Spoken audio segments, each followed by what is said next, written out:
នេះគឺទេសភាពពេលរាត្រីនៅសាលារៀនកំពង់ត្បែនភូមិកំពង់ត្បែនឃុំជាទៀងស្រុកស្នានខេត្តកំពង់ធំបនយប់មិញហើយចប់ថ្ងៃស្អែកចឹង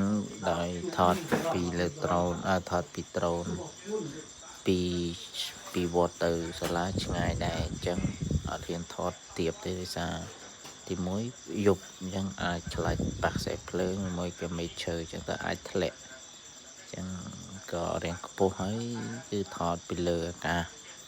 មើលលេងវាល្ងិតភ្លើងអត់សូវឈើ